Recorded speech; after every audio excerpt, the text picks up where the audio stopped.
Today we're digging into a sermon that asks a really big question about our own humanity. So we're all born human, right? But the real question is, what does it take to stay human? According to this sermon, our values are the blueprint, and it starts with our spiritual factory settings. This core idea is fitra. It's our original pure state. You can think of it as our default setting. Now, how do you protect that state? Well, the sermon has this really great analogy for it. It's like this.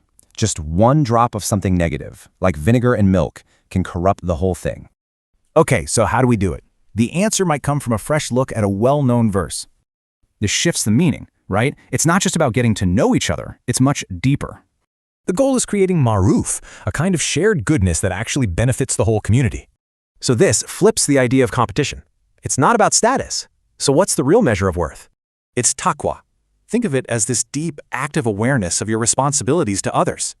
Right, so how do we actually do that? The sermon lays out a practical toolkit of values. It starts with the foundation, active trust, that constant sense of responsibility, and being accountable for your actions. And from there, you build the virtues for dealing with others: empathy, mercy, forgiveness, and loyalty. All of this leads to a really powerful conclusion. Every single one of us has a specific role. The sermon uses this verse to make its point. No one is extra. Everyone has an appointed place. Which brings it all back to us with a final challenge. What is the role you are meant to play? All right, let's jump right in. Today, we're exploring a really powerful concept from a sermon by Nuri ÇALİşKAN. The big idea? That our values aren't just feel-good principles, they are the actual blueprint for how we stay human. So the sermon kicks off with this huge question that honestly gets right to the heart of everything. I mean, we're all born human, that part's easy, but actually living like one, day in and day out, that's a whole different ballgame. So what's the secret sauce? And the answer, at least according to this sermon, isn't some big complicated secret. It's pretty straightforward. It's a set of values, a core group of principles that act like a prescription, the very thing we need to keep ourselves from losing that essential human quality. Okay, so to get how to stay human, we first have to understand what we're starting with. And the sermon uses this awesome analogy for it, our original factory settings. The actual term for this is fitrat. Just think of it like the pure, clean slate software you're born with. It's your essential nature right out of the box before the world starts installing its own apps, bugs, and, yeah, a few viruses. And here's where the analogy gets really interesting. The speaker suggests we think of this pure fitrat not as something tough and unbreakable, but as something as delicate and pure as fresh milk. And wow, does this picture make the point? You know how just a single drop of vinegar can instantly curdle and ruin a whole glass of milk? It completely changes its very nature. Well, that's the idea here. Our fitra, our pure state, can be corrupted just that easily. It's a powerful reminder of how fragile that inner core of ours can be. So this all boils down to one crucial point. Protecting our original nature is an active choice. The sermon argues our fitrat doesn't just go bad on its own, it requires a deliberate act. You have to be the one to add the vinegar. And that, well, that puts all the responsibility right back on our shoulders. All right, so now let's see how this all builds into the real intellectual core of the sermon. The speaker takes a really well-known verse from the Quran and kind of flips our whole understanding of it on its head. A lot of you have probably heard this verse before, and the common interpretation is that our diversity, all our different nations and tribes, is there so we can just get to know each other, recognize one another. But the sermon challenges us to dig a little deeper. What if the point isn't just a global meet and greet? What if all this diversity is actually a tool for something way bigger? Something that requires us to actively participate, not just passively observe. And here it is, the big idea. The speaker argues that the original Arabic term here isn't just about simple recognition. It's connected to words like irfan, for wisdom, and maruf, for goodness. It's a call to action. Use our differences to collaboratively produce something new and valuable. So this is the game plan. You don't ignore the differences. You start with them. Then you engage your collective minds and hearts.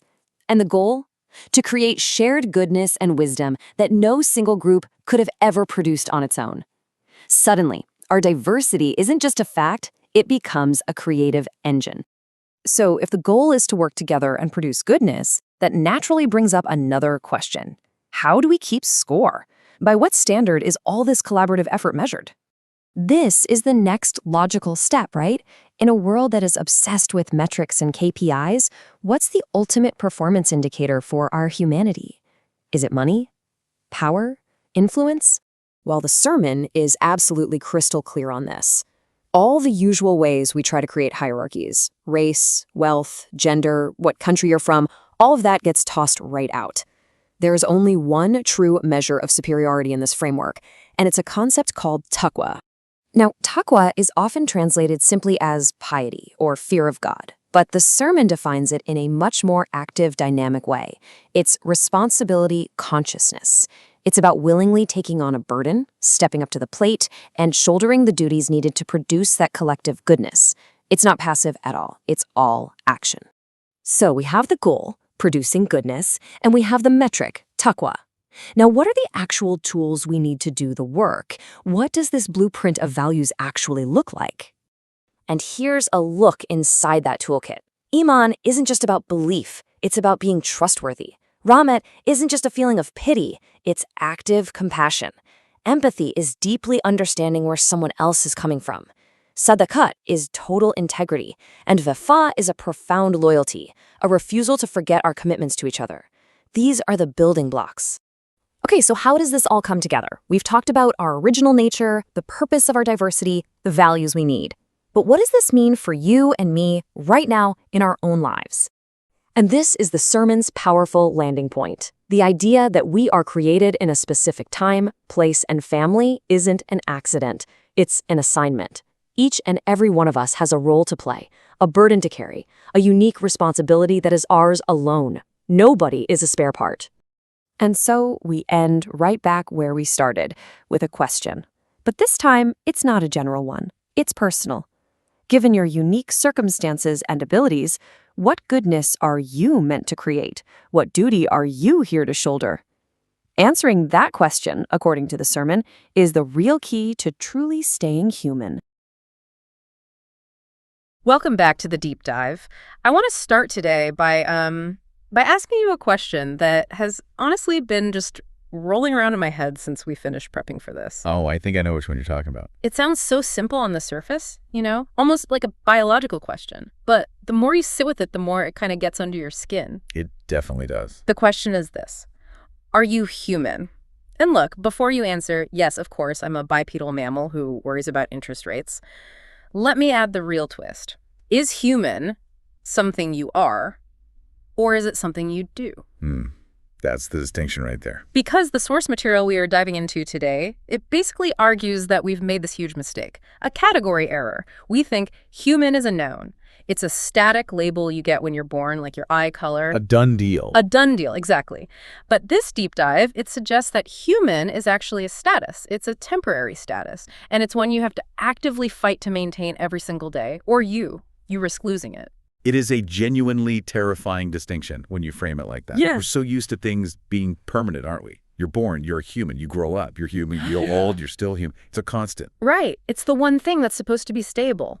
But this text we're looking at, a speech by Nuri ÇALİşKAN, it's titled, Our Values Are for Remaining Human. And that title, right there, it frames humanity not as a biological fact, but as a moral project. A project. And like any project, it can fail. Yes. Yeah. That's the unsettling part. It's a project that can be abandoned. He is suggesting that while we all share the biology of the species, the quality of being human, the thing that actually separates us from, say, a very clever animal or a complex AI, the quality is volatile. It can evaporate if you don't actively preserve it. It reminds me of those, this is going to date me, but do you remember those little Tamagotchi digital pets? Oh, wow. Yes, I do. Vaguely. So you had this little keychain, and if you didn't feed it or clean up after it or play with it, it didn't just sit there happily. It got sick, it died, or it turned into this little monster. This speech is basically saying our humanity is a Tamagotchi. And when you look around the world right now, I think a lot of us have forgotten to feed the pet. That's a surprisingly accurate, if slightly dated, analogy. The speech was delivered on January 23rd, 2026. It was, I believe, to a community gathering. So it has this sort of intimate feel. And yes, it absolutely has religious undertones. The speaker is operating within an Islamic framework. But it's not a sermon in the way you might think? Not at all. That's what struck me. He isn't really talking about abstract theology. He's talking about what he calls moral architecture. He's like a structural engineer looking at society and saying, the foundation is cracking. Yeah. He's diagnosing a modern condition where we are, technologically brilliant but morally eroding. Right. And our mission today, our whole goal for this deep dive, is to unpack his prescription. He actually uses that word reset. He seems to believe there is a specific set of values that acts as the preservative for our humanity. Without them, we spoil. We curdle, to use his own metaphor. Yes. We are definitely going to get to this incredible analogy he uses about milk and vinegar later on, which I promise you will change how you look at dairy forever. But we have to start where he starts, the setup, the cosmic stage, if you will. He begins with an observation about the order of creation. And it's a detail in the Abrahamic creation narrative that most people just skip over. But he puts a magnifying glass on it. He freezes the frame. What's the detail? He points out that the Creator made the universe first, then the galaxies, then our solar system, then the Earth, then specifically the atmosphere, the water, the plants. The entire life support system was built and calibrated first. He really emphasizes this. The table was set, the meal was prepared, the music was playing. The HVAC system was installed, the fridge was stocked, the lights were on. Exactly. The entire environment was perfected. The facility was made fully operational. And only after all of that was done was the human created and placed within it. Okay, so why does that sequence matter? Is it just a poetic way of saying we're the VIP guests who arrive last to the party? Well, see, that's the thing. That is how we usually interpret it, isn't it? We tend to think, oh, look, the entire universe was made just for me. I'm the main character. It feeds our ego. But ÇALİşKAN uses a very specific and very different term to describe the human here. He doesn't call us guests. He doesn't call us tenants or inhabitants. He calls the human an official. An official, huh? That lands differently. It does, doesn't it? His line is, first the environment, then the official. Now think about that. If you are a guest at a 5-star hotel, your only real job is to enjoy the amenities and maybe not trash the place too badly. Right. Enjoy the room service. But if you are an official assigned to a high-tech facility, you are not there to relax. You are there to work. You're there to manage it. You are a steward. You have a function. It totally reframes the relationship. It changes the whole vibe from cosmic vacation to divine employment. Precisely. It implies that the human is not some accidental tourist who just happened to evolve on this convenient rock. No. You are a dignitary, an official, arriving at a facility that has been prepped specifically for you to execute a mission. And the level of prep implies the importance of the mission. That's his point. He emphasizes that everything on Earth, the precise balance of gases in the air we breathe, the water cycle, the intricate food chains, was all calibrated for this official. But that title, official, it comes with this heavy implication. You don't build a massive, complex, multi-billion-dollar facility like Earth and then staff it with someone who has no responsibilities. So we are the facility managers of existence. That is a lot of pressure. I mean, most days I can barely manage my own email inbox, let alone the metaphysical stewardship of the entire planet. It's a daunting thought. But he doesn't just drop that on you, right? He doesn't just say, you're an official, good luck, don't pick anything. He explains why the human is qualified for this job. He lays out what you called, in our prep, the 5 layers of value. Yes. And this is a crucial part of his argument, because he's building the definition of a human from the ground up. He's stacking these conceptual bricks to show what makes us capable of this stewardship in the first place. It's our resume for the job. Okay, let's walk through these bricks. Layer 1 seems to be the most basic, the foundation. Layer 1 is simply creation. He says value comes from the simple fact of being created. You have worth because you were intentionally brought into existence by a creator. So like a cosmic participation trophy. You showed up, here's your value? In a sense, yes, but it's a profound sense. It means you are not an accident. You aren't a mistake or a random cosmic glitch. You are a created being. Your existence is willed. There's a file for you in the system, so to speak. Your very being has ontological worth. Okay, I can get on board with that. I exist, therefore I have value. But that same logic applies to a rock or a tree or a squirrel. They were all created too. Exactly. Which is why we immediately need layer 2, faculties. This is where biology starts to meet psychology or maybe even spirituality. He lists 4 specific tools that are given to the human official: reason, AQL, will, IRA, conscience, vigdan, and spirit, ru. Okay, hold on. Let's break this down. Reason and will. I mean, philosophers have been talking about these since ancient Greece. Is he saying anything new here, or is this just the standard humans are smart argument? I think he's framing them in a very specific way. It's not just that we're smart. It's that these are the tools of the official. These are the instruments on our tool belt. A rock doesn't have will. A rock can't choose to defy gravity. An animal, even a very intelligent one, doesn't really have reason in the moral sense. It operates primarily on instinct. It can't think about its thinking. Right. The human is unique because we have the equipment to process the world and its patterns, which is reason. We have the ability to make choices that directly contradict our primal instincts, which is will. And then we have an internal compass to judge those choices, which is conscience. So we have the hardware. We're the only ones on the site with the admin password to the system. Yes, but having the password and the hardware isn't enough to make you a good official. That brings us to layer 3, and this is where he starts to pivot away from what you might call standard Western philosophy and into a more social, communal framework. Layer 3 is trust, or iman. Now that's interesting because usually when people hear the word iman or faith, they think of believing in something invisible. I believe there is a God. But he seems to be defining it very differently here. He defines it almost entirely as a social dynamic. He describes the human as a being that gives confidence, trusts, and is trusted. He frames faith not as a private internal conviction, but as a public web of safety and reliability. So your faith isn't just about what you believe about the supernatural. It's about whether I can trust you with my wallet. Or my reputation, or my life. He's essentially saying that a core component of human value is the capacity for trust. You are valuable because you can be a trustworthy part of a community, and you're capable of placing your trust in others. I really like that. It moves faith out of the abstract world of the mind and into the concrete world of the handshake. If I can't trust you, if you're unreliable and dishonest, then you're missing a fundamental layer of your humanity. You're glitching. And that connects directly and logically to layer 4, brotherhood. Specifically, he calls it being a brother in trust. This is the communal aspect writ large. You aren't just a lonely official running this massive facility by yourself. You are part of a team, a crew. Your value actually increases because of your connection to other officials who share this mission.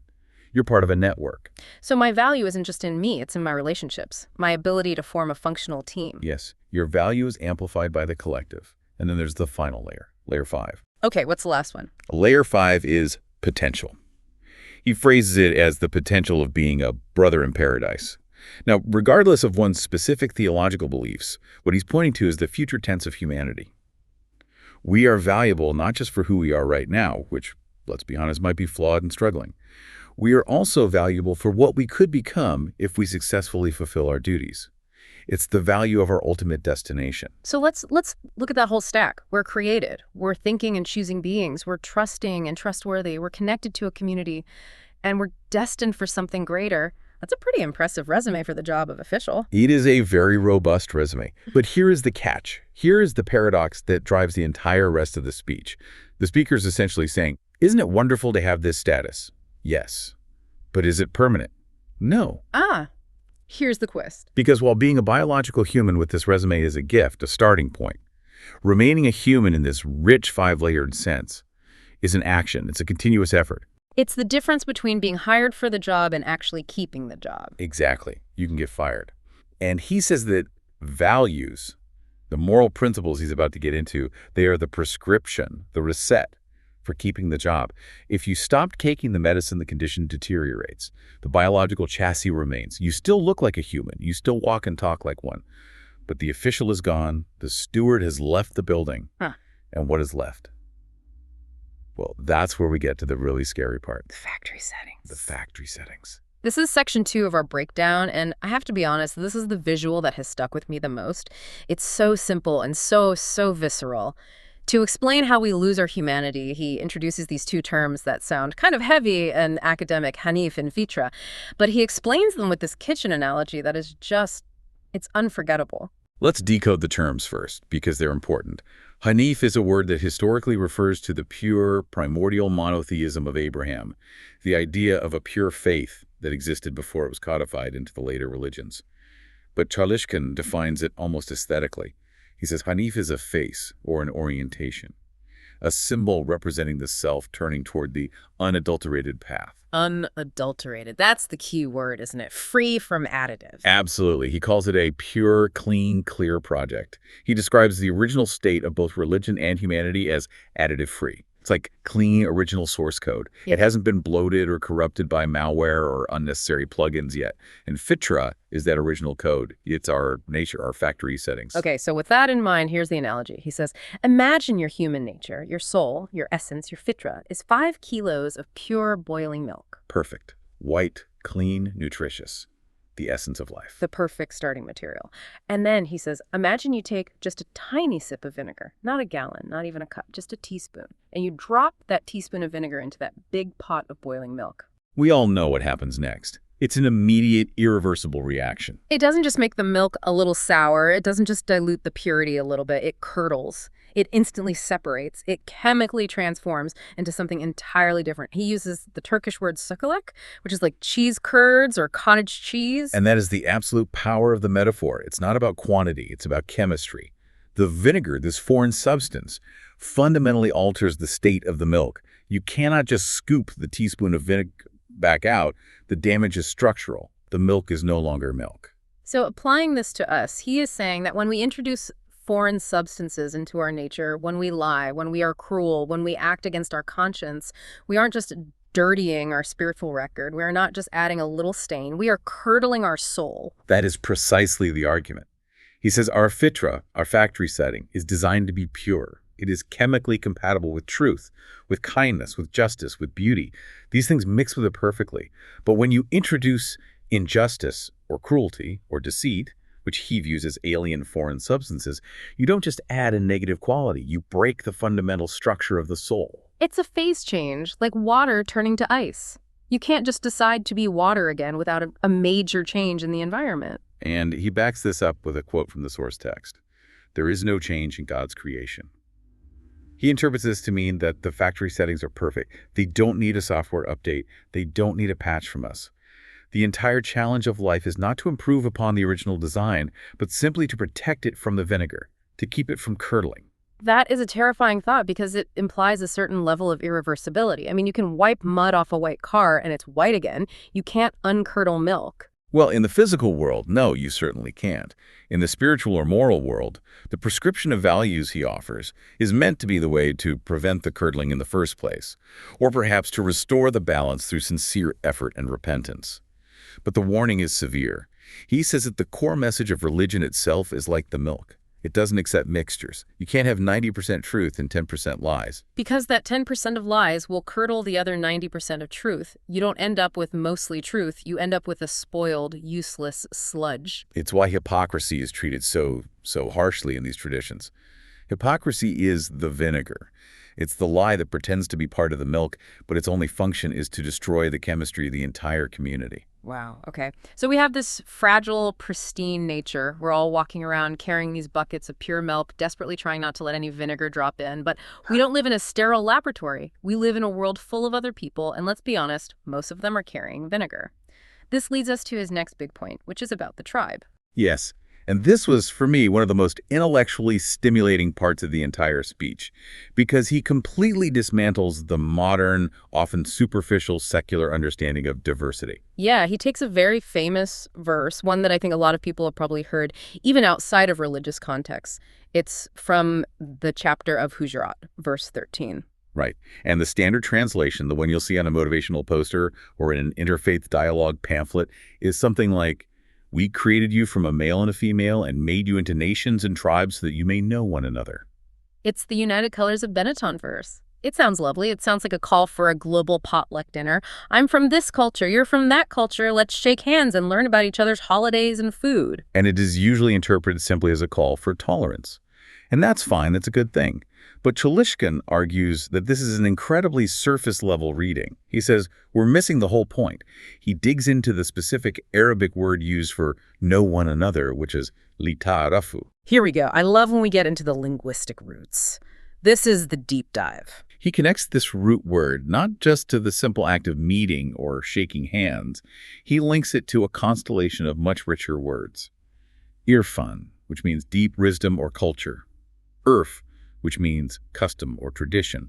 And most importantly, ma'ruf, which means the common good, that which is recognized by collective reason as being beneficial. Okay, so it's not just about knowing names and faces, it's about knowing wisdoms, cultures. He's arguing that the purpose of our diversity isn't passive acquaintance, it's active production. Active production. So we aren't just supposed to look at each other and nod, we're supposed to, what? Build something together. Think of it like this. Imagine you're building a state-of-the-art skyscraper.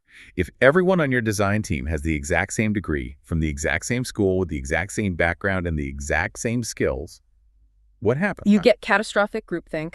You have massive blind spots. You can't solve complex, multifaceted problems because everyone sees the problem from the exact same angle. Exactly. You have redundancy, not resilience. But if you have an engineer, an architect, a sociologist, an artist, a biologist, and a philosopher on the team, now you have a marketplace of skills and perspectives.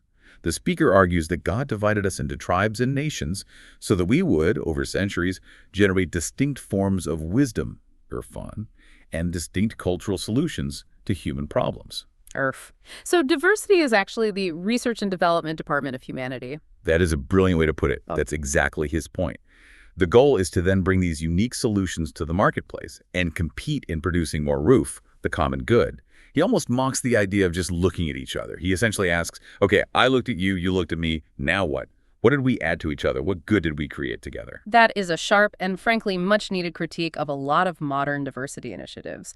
It's not enough to just coexist in the same room. No. We must collaborate.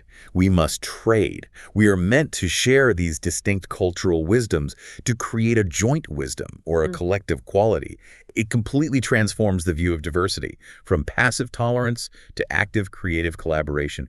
We are supposed to be building a civilization together, using our differences as our greatest assets. The marketplace of good. I love that phrase. But okay, if we're all in this marketplace, trading our unique wisdoms, competing to produce the most good, how do we keep score? How do we know who is winning? Is it the culture with the highest GDP, the biggest army, the most powerful empire? He anticipates that question, and he is very, very clear on this point.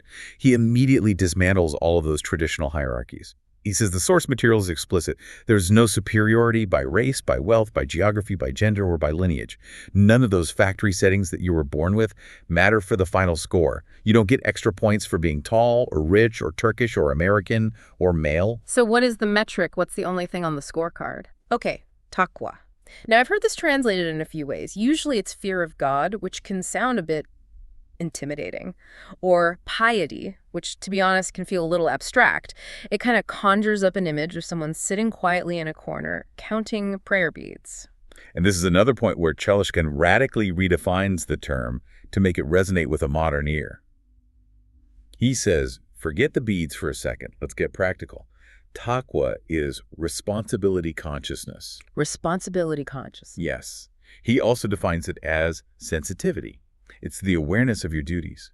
And most powerfully, he says, it is the willingness to take on a load or carry a burden. He uses the metaphor of shouldering.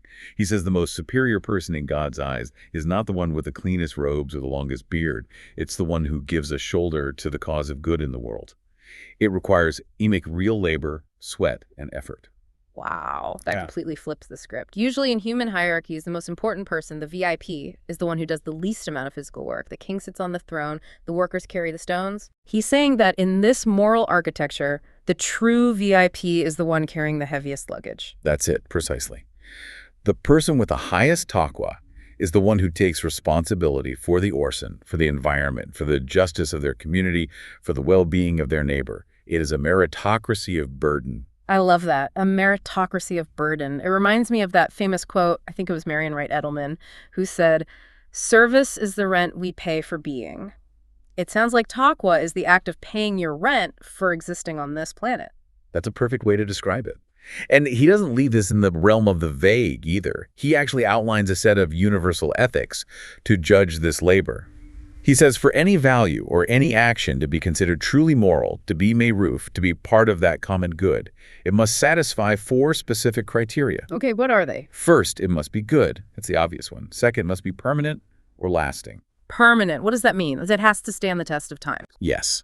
It can't be a fleeting trend or a moral fashion of the moment. It must have a timeless quality. Third, it must be universal. It has to be valid for everyone, not just your specific tribe or nation. If a value is good for me but bad for you, it fails the universality test. It's not Marford. And the fourth word. And the fourth, which I think is my favorite, is that it must be compatible with life. Compatible with life. That's a really interesting filter. What does he mean by that? It means the value cannot be inherently destructive to the human spirit, to society, or to the physical world. If your morality requires you to destroy the environment or crush the human soul or create constant conflict, then it fails the test. It's not a true value. It's vinegar. It's vinegar. It all comes back to the vinegar. If it's incompatible with life, it curdles the milk of our existence. That is such a powerful framework. Okay, I want to move into the next section because this is where the speaker essentially opens up a dictionary. But it's not Webster's, it's his own dictionary of humanity. He takes these common words we use every single day, words like faith, freedom, empathy, and he just swaps out the definitions for these high-stakes, action-oriented versions. It's a very effective rhetorical technique. He's trying to wake up his audience. We get so numb to these important words that they lose their meaning. He's trying to shock them back into significance. Let's go through some of these. The first one is iman, faith. We touched on this already, but he really goes harder on it here. He says, unequivocally, faith equals trust. Yes. He says, it is not just saying, I believe with your tongue. A believer, a mu'min, is someone who gives trust and safety to others and who is trusted by others. And he's very blunt about it. He quotes a Turkish idiom, lafla pinir gemisi yürümez. Which translates to? Roughly, you can't move a ship made of cheese with just words. I love that. That's a fantastic idiom. It means talk is cheap. You can say, I am a person of faith 1,000 times a day.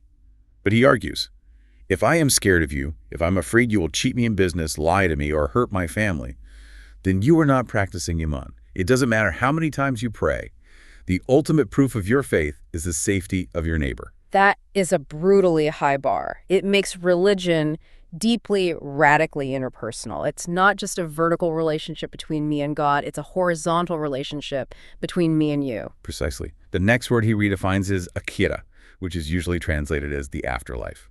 Okay, so heaven and hell, how does he redefine that? He defines it as accountability, the consciousness of accountability. He says, living with an awareness of the akira isn't just about waiting for a judgment after you die. It's about living every single moment right now with the knowledge that you will have to explain your actions. It's the can I explain this test. Exactly. He says, do not do anything that you cannot explain or justify. If you are doing something in the dark, something you would be ashamed to articulate before a higher, just power, then you have lost the consciousness of the akira, even if you say you believe in it. It forces a kind of radical transparency with yourself. Okay, next one. This was my favorite redefinition in the entire speech. Empatia. Empathy. He doesn't just use the word empathy. He specifically uses the Turkish phrase halden anlama. It translates literally to something like understanding the state or condition of another. How is that different from the way we usually think of empathy, which is just sort of feeling bad for someone? He argues that empathy, in the modern Western sense, is often just a form of emotional tourism. You know, oh, I feel your pain so much, and then I go back to my comfortable life and do nothing. Halden anlama, he suggests, implies knowledge and competence.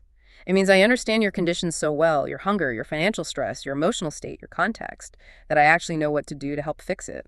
So it's not just, I feel you, it's, I comprehend your situation and I have a practical plan of action. It is competent compassion. He gives the example of a doctor. If a doctor just sat and cried with you about your illness, that would be empathy. But it wouldn't be very helpful. The doctor who diagnoses your illness and gives you the right treatment, that doctor is practicing halden anlama.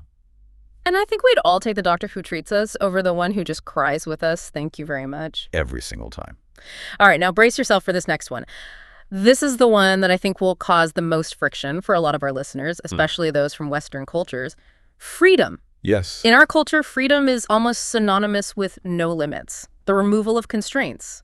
I can do what I want, say what I want, buy what I want. Don't tread on me. Nuri ÇALİşKAN takes a hard 90-degree turn away from that. He defines freedom as respecting limits. Freedom is respecting limits. I mean, that sounds like a contradiction. It sounds like something a dictator would say. You are free to do exactly what I tell you. How can a limit possibly be a form of freedom? It sounds completely counterintuitive, I know. But think about it with this analogy. A train.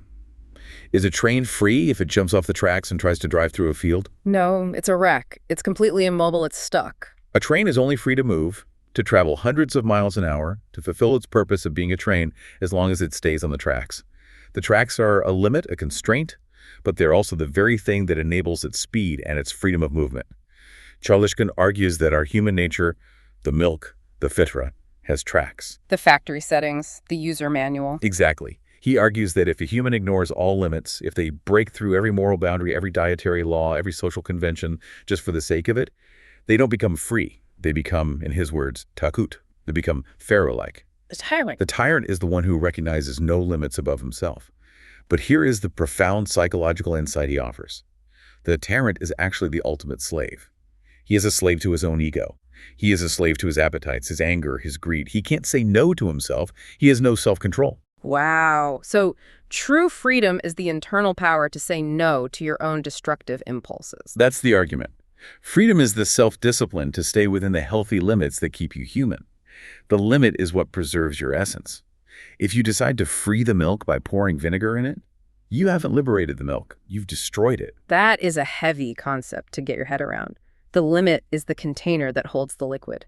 If you shatter the glass to free the water, you just end up with a puddle on the floor. He mentions a few others quickly, but they're so potent they're worth noting. Sadakat, which we might translate as fidelity or loyalty, but he defines it as truth in word, essence, and action, a complete alignment between your inside and your outside. And what about vifa? That's another word for loyalty, isn't it? Yes, but he gives it a beautiful, simple definition. He says vifa is simply not forgetting. Loyalty is an exercise in memory. Not forgetting a kindness that was done to you, not forgetting where you came from, not forgetting your values when you become rich or powerful. And the last one I have on my list is haya. Shame. Or, more poetically, he calls it the ability to blush. The ability to blush. He says, if your face doesn't redden, you are capable of anything. He views shame not as a weakness to be overcome, but as a vital biological brake system. It's the check engine light on your moral dashboard. If that light burns out, if you can lie without your heart rate going up, if you can hurt someone without feeling that flush of shame, then you are dangerous. You have lost a critical piece of your humanity. You effectively become a sociopath. You've become vinegar. So we have this toolkit. We have the factory settings to protect. We have the marketplace of good to participate in. We have the scorecard of responsibility. And we have this dictionary of hard, action-oriented truths. But then, right near the end, the speaker addresses the elephant in the room. The existential crisis that I think haunts every single generation, but maybe ours most of all. Yes. Section 6, what I call the deployment theory. He brings up those questions we all ask ourselves at 3 in the morning when we can't sleep. I didn't choose to be born. I didn't pick my parents. I didn't choose to be born in this country in this century. Why am I here? It all feels so random and unfair. It is the classic complaint of the modern human condition. We feel thrown into the world without our consent. I believe the existentialist philosophers had a term for it, Geworfenheit thrownness. We just feel dropped here. And how does Nuri ÇALİşKAN answer that feeling of thrownness?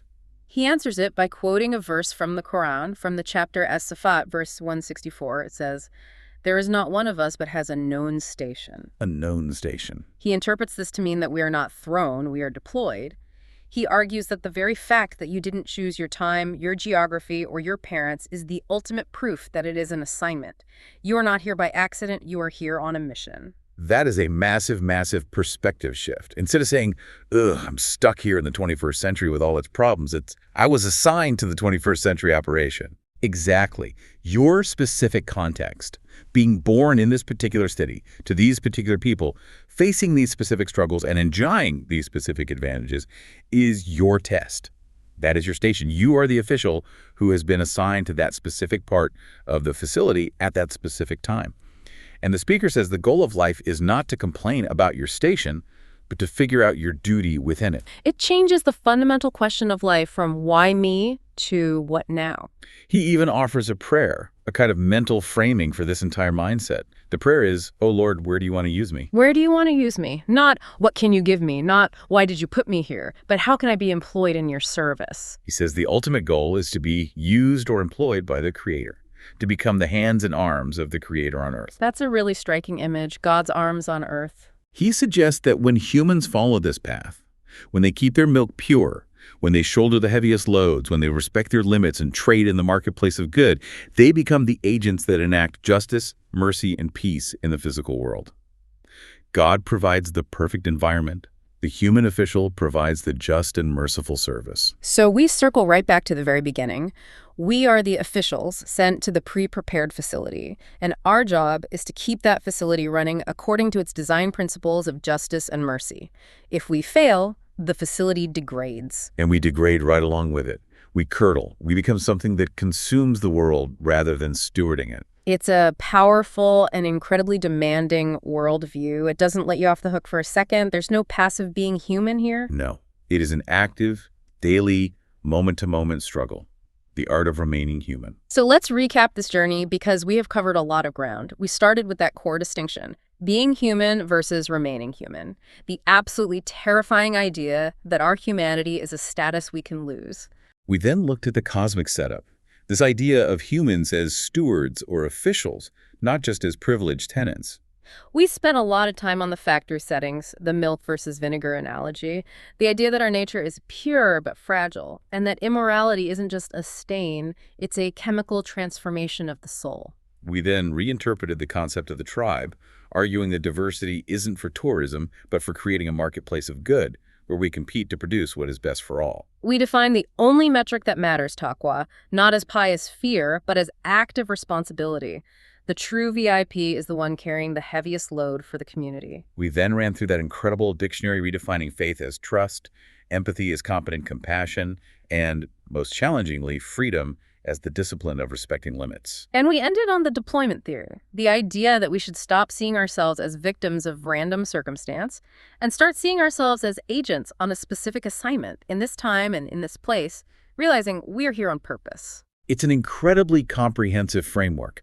It moves from the highest metaphysical concepts right down to the most intensely practical day-to-day actions. It really does. And the speaker, he ends his speech with a final charge. He basically tells the audience, your success in life is not your bank account. It's not your job title or your fame. Your success is determined by whether you become an instrument for these core values. To be used for the dominance of peace, trust, mercy, and justice. That is the definition of a successful life, according to this source. I want to leave our listeners with one final thought to mull over, a final provocation based on this. We talked at length about the speaker's definition of freedom, that real freedom is respecting limits to avoid becoming a tyrant to yourself and others. In our modern culture, we are completely obsessed with breaking limits.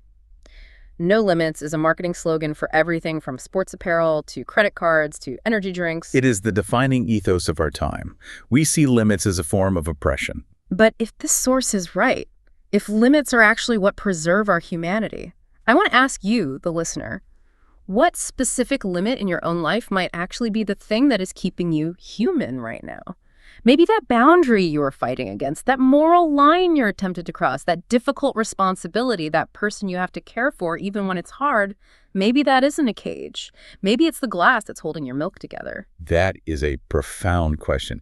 Is the limit holding you back, or is it holding you together? Something to think about.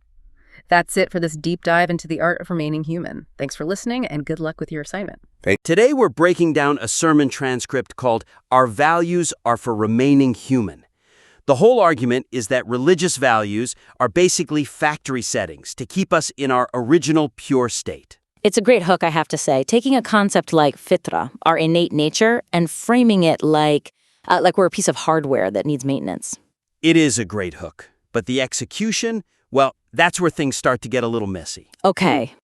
We really need to talk about how the central metaphors are handled, a very tricky bit of translation, and how the whole thing manages or mismanages the listener's attention span. Right. Let's start with that core imagery. He introduces this really visceral metaphor to explain the whole factory setting idea.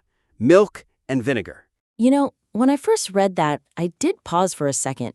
I mean, does a modern audience really connect with raw milk and vinegar? Most of us just buy it in a carton. That's a fair point.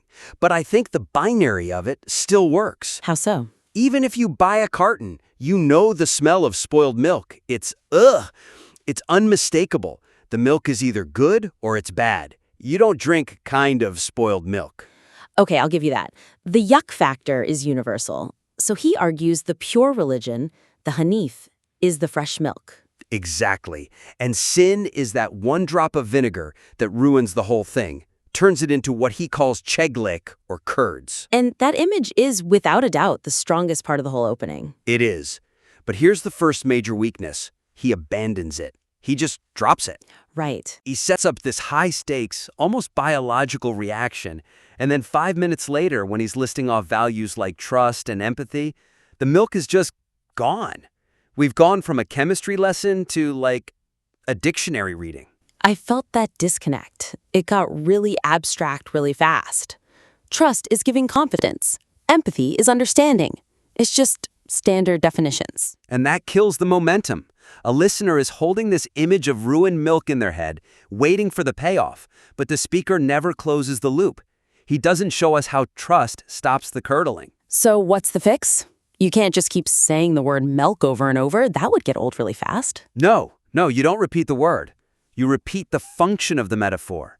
You have to carry that chemical reaction all the way through to the application. Okay, so give me an example. Take trust or iman. Right now, the text just says it's giving confidence. To fix it, you frame the lack of trust as the specific agent of spoilage. You could say something like, a lie isn't just a mistake. A lie is the drop of acid that separates us. It curdles the relationship, turning a fluid connection into these, solid lumps of suspicion. Okay, that is much more visceral. Yeah. It connects the what to the so what. It keeps the stakes high. And what about something like empathy? He defines it as halden anlama, understanding another state. Which is a beautiful phrase, but again, it's just floating there. So you frame empathy as the preservative. It's the agent that keeps the social mixture stable. Without it, society stratifies and spoils. I like that. It implies empathy is an active thing. It's actually doing work. And then you take taqwa, which he gets to later. He calls it responsibility. In our metaphor, taqwa is the act of guarding the vessel of milk. It's checking the lid, making sure nothing falls in. It's an action. And if he does that, then the final line, don't let your anger be the vinegar, it would actually land with some force. Right now, it just feels like a callback to something we forgot about 10 minutes ago. By weaving that imagery through every value, you make sure the listener is constantly monitoring the purity of the mixture in their own mind. Okay, let's move on. The middle section has this theological hurdle that I think could trip up a lot of listeners, especially anyone who knows the Quran. You're talking about the interpretation of Hujurat 13. The lita'a rafu part, yeah. The standard translation is pretty simple, so that you may know one another. Right, interaction. But the speaker makes this very bold claim that it really means to produce irfan, wisdom, and ma'ruf, goodness. It is a creative reinterpretation for sure. It's creative, but he says, and this is a quote, this word has nothing to do with meaning. That's a huge risk. If I'm a listener who knows any Arabic, my guard immediately goes up. I'm thinking, is he just twisting the text to fit his point? And that reaction is exactly the weakness here. He's trying to make a brilliant philosophical point that diversity is for producing value, but he's sort of burning the textual bridge to get there. It gets dense, too. He's throwing around irfan, arif, ma'ruf. It can sound like just a string of words if you're not already deep in this stuff. So the fix is to build a logical bridge instead of just making a leap. We shouldn't deny the original text. We should expand on it. And how do you do that without getting lost in a grammar lesson? You could use an analogy. You could say, look, in Arabic, words like knowing, ta'arafa, and wisdom, irfan, they share the same root. They're part of the same family. So instead of saying, it doesn't mean meeting, you say, meeting is just the surface level. The DNA of this word goes much deeper. So you validate the common meaning first. You have to. You say, yes, of course it means to know one another. But why? What's the purpose of knowing one another? And that's where he can introduce his idea of production. Exactly. The argument becomes a sequence. Step 1, you meet. But you can't truly know someone without understanding their values. When you understand their values, you build a shared culture. And from that shared culture, you produce irfan, wisdom. That is so much smoother. It's not A is wrong, B is right. It's A is the path to B. It creates a pathway for the listener. Meeting is the method. Wisdom is the goal. And that lets him land his point about different nations being laboratories for goodness, but without sounding like he's contradicting the verse. The listener can follow that. It feels like an insight, not a dismissal. I do worry, though, about the transition out of that heavy section. Because right after that deep dive, he hits us with the list. Which brings us to what feels like a structural collapse in the third act, the laundry list of values. Collapse is a strong word, but I have to admit my brain just checked out. He lists, 10 different things? Iman, taqwa, akiret, sadaqat, hayr, empati. It was just a machine gun of virtues. It's a classic case of cognitive overload. The human brain can only hold, 3 to 5 new items in working memory. When you throw 10 abstract concepts at someone, one after another, you're not educating them, you're just overwhelming them. It felt like he was rushing to fit everything in. Iman is trust. Taqwa is responsibility. Akhirat is accountability. After a while, they all just blend together. And the result is, you remember nothing. You can't tell which values are the pillars and which are just, the decoration. So what's the solution? Does he have to cut most of them? Not necessarily cut the content, but he absolutely has to change the architecture. He needs to chunk the information. Group them together. Right. We'd suggest grouping these values into, say, 3 core archetypes, 3 categories of human preservation. It helps the brain file everything away. Okay, let's try that. What would the buckets be? Well, cluster 1 could be internal factory settings, the self. That's where you put fitra, iman, trust, sadaqat, loyalty. These are the values for keeping yourself pure. That makes sense, the internal work. Cluster 2, social preservatives, the community. This is where you put empathy, vanafa, fidelity, and rahmet, mercy. These are the things that keep us from spoiling. And the third one? Active protections, the defense. This is where kakwa, responsibility, sasadat, courage, and freedom come in. The duties, the actions. That is so much easier to remember.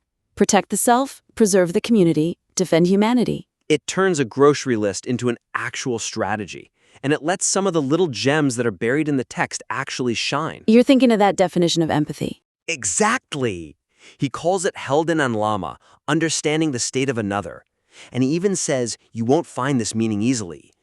But right now, that profound insight is just lost, buried under 5 other definitions. But if he clusters them, he can slow down and focus on it. He can say, now in our social cluster, the most important tool we have is empathy. It gives the idea room to breathe. The audience can actually digest it. Speaking of definitions that need more room, we have to talk about taqwa. This is the 4th big area for improvement, the redefinition of taqwa. I actually really like this part. He defines it not as fear, but as responsibility, as taking on a load. Omuz vermik, shouldering a burden. The definition itself is fantastic. It's active, it's powerful. The problem is the framing. He presents it almost too casually. What do you mean by that? He doesn't acknowledge the elephant in the room. For most people listening, taqwa means fear of God, or just avoiding sin. It's often seen as a passive state, staying home so you don't get your clothes dirty. The whole monk on the mountain idea of piety. Right. And if you don't explicitly call out that common misconception, your new definition loses all its revolutionary punch. It just sounds like another synonym. So he needs to, pick a fight with the old definition? He needs to create a sharp contrast. He should say something like, many of us think taqwa is about keeping our clothes clean by avoiding the world. But I'm telling you, real taqwa is about getting your hands dirty by lifting the burdens of other people. Clean clothes versus dirty hands. That's the image right there. That contrast makes the active responsibility definition stick. It shows the listener why this shift in understanding is so important. And it connects everything to the ending, right? To that final prayer. It's the only way the ending makes any sense. He closes with this dua. Use us, O Lord. Use us for justice. Use us for peace. And it hit me while reading it. You can't ask to be used if your idea of piety is hiding away in a corner somewhere. Exactly. The use us prayer is a request for utility. It's a request to bear a load, which perfectly validates his definition of taqwa. He just needs to make that link explicit, something like, we pray to be used because our value lies in the weight we are willing to carry. And that right there, that ties the entire sermon together. You start with the pure milk, don't let it spoil. You move to meeting others to produce goodness. You organize your values into a strategy, and you end with a prayer to put that active responsibility to work. It transforms it from a series of interesting points into a single actionable manual. It gives every single section a clear so what. To sum it up, for the author then, we're really focused on 4 key things. First up, the milk. Don't just introduce the metaphor and walk away. Use that image of spoilage to explain why a lack of trust or empathy is so dangerous. Second, the bridge.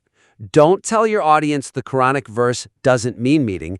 Build a bridge for them. Show them how meeting is the first necessary step on the road to producing wisdom. Third, chunking. Please, just for the sake of your audience's memory, don't hit them with a fire hose of 10 definitions. Group them into themes: self, community, action. And finally, the contrast. Make your definition of taqwa pop by putting it up against what it's not. Pit the clean clothes piety against the dirty hands piety to show us why active responsibility matters. If the author does those things, this piece goes from being a good sermon to being a truly memorable one. To the listener who sent this in, you have fantastic raw ingredients here, but the recipe needs some tweaking so the final product can really rise. Or so the cheese sets, if we're sticking with the metaphor. Right, so the cheese sets. Take these structural ideas, especially the clustering of the values, and rework that final third. We'd be really interested to see how you build that bridge for the Quranic verse.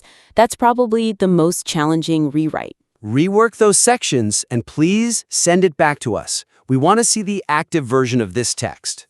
We'll be waiting for it. Until next time, keep refining. This has been The Critique. Welcome to The Debate. Today we are turning our attention to a piece of source material that functions less like a religious sermon and more like a technical manual for the human condition. We're analyzing a hutbe, a sermon, delivered by Nuri ÇALİşKAN titled Değerlerimiz İnsan Kalmak İçindir, or, well, Our Values Are for Remaining Human. And right off the bat, that title presents a conflict. It implies that human isn't a noun we get to keep just because we were born with, specific DNA.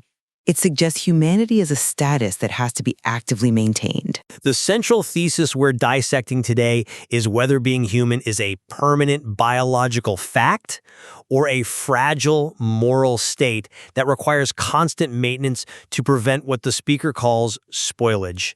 I am the advocate, and I'll be arguing for the speaker's rigorous definition of human nature, that we are born with specific factory settings, or fitrat, and that the only way to prevent our corruption is through active, laborious maintenance of those settings. And I am the dissenter. And I'll be challenging the rigidity of that model. While I respect the call to virtue, I believe the speaker's framework relies on an obsession with purity that really ignores the resilience and, frankly, the necessary complexity of the human experience. He seems to view the human soul as incredibly brittle. He argues that while we share biological traits with other life forms, we possess a unique kind of firmware consisting of intellect, will, conscience, and soul. He wraps this entire package in the concept of fitrat. Fitrat, which is often translated as, innate nature or disposition, but you use the term factory settings. Because that is exactly how ÇALİşKAN frames it. He treats fitrat as the default, the high-performance mode established by the creator. And alongside this, he introduces the concept of Hanif. Now, historically, Hanif refers to the pre-Islamic monotheism of Abraham, but the speaker defines it operationally. He says Hanif is the act of turning one's face toward that pure, unadulterated system. It's the alignment of the user with the design. It's a very essentialist view, isn't it? It posits that there's one correct way to be, and anything else is a deviation. Correct. And to illustrate the catastrophic nature of that deviation, he uses the milk metaphor. This is the core of his position, so let me just lay it out. He asks us to imagine the human soul, that fitrat, as 5 kilos of pure, white, clean milk. It is perfect in its original state. I have a feeling I know where this is going. He says, imagine dropping just a single sip of vinegar into that milk. Not a bucket, just a sip. What happens? It cuts, it separates, it spoils. The argument here is that moral integrity operates on a binary. You can't have mostly pure values. The The moment you introduce the vinegar, which represents corruption, lying, or betrayal of that nature, the substance fundamentally changes. It ceases to be milk. And here's where I have to step in. As a metaphor for chemistry, it's accurate. As a metaphor for human life, it is incredibly unforgiving. The speaker notes that the milk turns into chocolate, curd, or cheese. He asks, what is milk compared to cheese, clearly implying that the cheese is a ruined product. But is it? In the context of the original design, yes. But in the context of reality, cheese is nutrition. Cheese is preservation. Cheese is what happens when milk interacts with a catalyst and transforms. My critique is that this model views any change from, say, infant innocence as a total loss. But human beings interact with the vinegar of the world constantly. We face trauma, we make mistakes, we get hurt. If one drop of vinegar ruins the human status, then, well, nobody is human. We're all spoiled goods. You're focusing on the survival of the material, whereas the speaker's focusing on the integrity of the function. My position is that we aren't designed to be cheese. We're designed to be milk, pure, fluid, and nourishing in a specific way. He quotes the verse, La tabdila hawkala, no change in God's creation. He interprets this as a strict prohibition against tampering with the firmware. He's arguing that the pressures of the world, consumerism, ego, greed, those are the vinegar. They're trying to curdle us. The labor of values is the active resistance against that chemical reaction. But that resistance implies a static existence. It suggests that the ideal human is one who never changes from the moment of birth. I mean, that denies the value of adaptation. Sometimes we need to become tougher. Sometimes we need to curdle a little just to survive a harsh winter. This purity or bust mentality creates a psychological landscape where one mistake feels like a death sentence. I think he would argue that you're conflating growth with corruption. A tree grows, but it remains wood. If it turns to rot, that isn't adaptation. That's death. He views values not as a cage, but as a preservative. He explicitly calls values a prescription, a reset. If you're sick, if the vinegar is entering your system, these values are the medicine to restore the chemical balance. Okay, so let's look at this medicine, because he doesn't just apply this to the individual soul. He expands this rigorous, almost industrial framework to society, and this brings us to his reinterpretation of the tribe's verse from the Quran, Hukurat 13. This is the second pillar of his argument, and it is a fascinating linguistic pivot. The verse is well known. We created you from a male and a female and made you into nations and tribes. Right, and the standard translation ends with, so that you may know one another. The Arabic word is tanashasanas. It usually implies acquaintance. Tolerance, I see you, you see me, we don't fight. Exactly. And ÇALİşKAN rejects that translation entirely. He calls it a copy-paste translation. He argues that Rafa, the root of the word, is connected to irfan wisdom and maruf, the common good. He argues that the purpose of diversity is not a passive hello. It is an active production process. He frames it like a workshop. He almost mocks the idea of simple meeting. He says something like, I looked at you, you looked at me, we drank tea. What did we add to each other? It is a valid question. I support this because it attacks the laziness of modern multiculturalism. We tend to view diversity as a buffet. We just sample each other's cultures. The speaker argues that diversity is an engine. God divided us into tribes so that the friction and interaction between us would produce wisdom, irfan, and common good, maruf. If our interaction doesn't produce a tangible moral output, we fail the assignment. But look at the burden that places on every single interaction. He says this maruf, this common good we mismanufacture, has to be good, permanent, universal, and compatible with life. And he emphasizes it requires labor, emek yuster. Because civilization is labor. Entropy is the default state. If you don't work at the garden, you get weeds. But isn't there value in the unlabored moments? My view is that this utilitarian approach, where every relationship must be a production line for wisdom, strips the humanity out of connection. Sometimes the value of knowing someone isn't that we produced some universal good, it's that we shared a moment of grace. We witnessed each other. Under this framework, that passive witnessing is dismissed as useless. I would argue he accounts for that, but he demands that witnessing translate into doing. Look at how he defines empathy, or empathy. He separates it from sympathy. He defines empathy as understanding the state of the other. But he adds a crucial condition. Once you understand, you know what to do. Meaning, if you don't act on it, you didn't really understand? Precisely. Empathy is data acquisition for the purpose of moral action.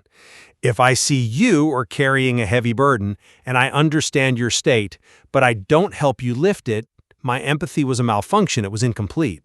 That actually bridges us perfectly to the next major concept he redefines, which is taqwa, Yes. which is often translated as piety or, fear of God. And he rebrands it completely. He calls it responsibility consciousness, surumuluk bilinci. Which I find to be one of the most compelling arguments in the text. He moves taqwa from a mystical internal feeling to a concrete external action. He says taqwa is taking on a load. It is giving a shoulder. It creates a meritocracy. He argues there's no superiority in race, gender, or wealth. The only hierarchy that exists is based on how much of the load you are carrying. It's radically egalitarian. It suggests the billionaire who takes no responsibility for his community has zero taqwa, while the teacher carrying the emotional weight of her students has high taqwa. It measures human worth by load-bearing capacity. I agree that it's empowering in a social sense, but I have to ask about the cost of this load-bearing theology. The speaker quotes, "We record it moment by moment." It feels incredibly transactional. It turns life into a shift at the factory, where God is the foreman checking your output. You see it as surveillance. He presents it as accountability. But what about burnout? What about the weak?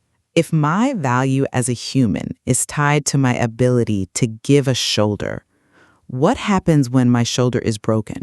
What happens to the invalid, the elderly, the deeply depressed? This focus on labor and production and load risks devaluing those who, for whatever reason, cannot produce. It suggests that if you aren't carrying something, you aren't fully participating in the human project. I don't think he views the individual as an isolated weightlifter. This is why his definition of iman, faith, is so critical to the system. He defines faith not as belief, but as trust. Giving and receiving trust. Yes. It is a network protocol. If I don't give confidence, he says, I am not a believer. This implies that when you carry the load, you're doing so within a web of trust, trust in the Creator, and trust in the community. You aren't lifting the beam alone, you're part of a structure. If you are weak, the trust network supports you. But you must be part of that network. You must be trustworthy. I find that definition, faith as trustworthiness, to be very modern and very civic. It removes the abstract theology and makes it about reliability. Laf la peiner gemisi yurumez, he quotes, "Words don't move the cheese ship," he demands fuel. Which brings us to the specific values he lists as the fuel or the medicine to keep us human. We've talked about trust and empathy. He also mentions vefa, fidelity, which he simply defines as not forgetting. Not forgetting your origins, your friends, your sacrifices. But the one that creates the most friction between our viewpoints is his definition of freedom, özgürlük. Respect for limits, sınırlar riyat. To a modern ear, that sounds like Orwellian doublethink. Freedom is limits. Usually, we define freedom as the ability to do whatever we want, or at least the ability to navigate without barriers. The speaker argues that true freedom is found only within the boundaries. Because he views the human being as a design system. Think about a train. Is a train free if it jumps the tracks and drives into a field?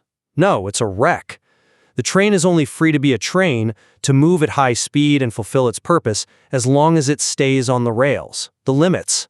But we aren't trains. We're explorers. But are we? The speaker warns, if you cross the limits, you become a pharaoh, firavunlashurs. My position is that unlimited freedom inevitably leads to tyranny. If I acknowledge no limits, no biological, moral, or social boundaries, I eventually consume everything around me. I become a god in my own mind. That is the pharaoh state. The limit is the container that preserves the human shape. If water has no container, it isn't a drink, it's a spill. That is a powerful metaphor, I'll grant you. But who defines the container? That's the danger. If freedom means obeying the rules, then any authoritarian can claim they're just helping you be free by imposing stricter limits. I'd argue that sometimes, to be fully human, we have to push against the limits. We have to see what's on the other side of the tracks. If we accepted the factory settings of 1,000 years ago, we wouldn't have modern medicine or democracy or human rights. Those were all vinegar to the old system. And the speaker might argue that those are improvements to the method, not changes to the nature. We still need trust. We still need empathy. Those factory settings haven't changed, even if our technology has. A fair counterpoint, but I still worry that calling limit consciousness by the name of freedom is a linguistic sleight of hand to make obedience palatable. It leads us, though, to his conclusion, and I think this is where the rigorousness of his argument offers a strange kind of comfort. He ends by acknowledging that we're all thrown into this world without consent. We didn't choose our parents. We didn't choose our geography. Exactly. He asks the audience to internalize the question, God, where are you using me? Allah'ım beni nerede kullanıyorsun? I actually found this to be the most redemptive part of the sermon. After all the talk of spoiled milk and pharaohs and labor, he acknowledges the givenness of our situation.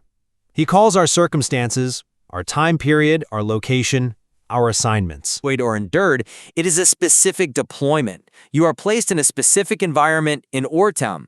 Your job isn't to change the environment necessarily, but to prove you can remain human within it. It shifts the perspective from victimhood to agency. Instead of asking, why is this happening to me, you ask, what is my function here? Even if I disagree with the rigid milk metaphor, I can appreciate the psychological utility of that shift. It gives meaning to suffering. It says, this difficulty is part of the test parameters. And that is the core of his thesis. Values are for remaining human. If you're in a corrupt environment, a vat of vinegar, your values are the chemical stabilizers that keep you as milk. So, as we look at these two perspectives, how do we synthesize them? Well, from my perspective, I see this sermon as a necessary prescription, a recette for a decaying world. We're fighting entropy. To remain human is not a passive state. It's an active, labor-intensive resistance against corruption. We must maintain our fit trot, produce maruf, common good, and respect the limits that keep us from becoming tyrants. It's a demanding, dignified, and high-stakes view of existence.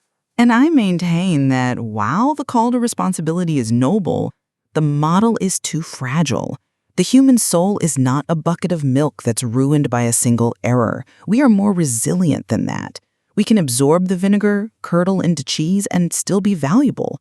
The demand that every interaction produce value risks turning our lives into a workspace. However, the call to give a shoulder to the load, that is something I think we can all respect. Perhaps the synthesis lies in the effort. Whether you believe you're maintaining a perfect factory setting or simply trying to evolve into something better, the requirement is the same. You cannot be passive.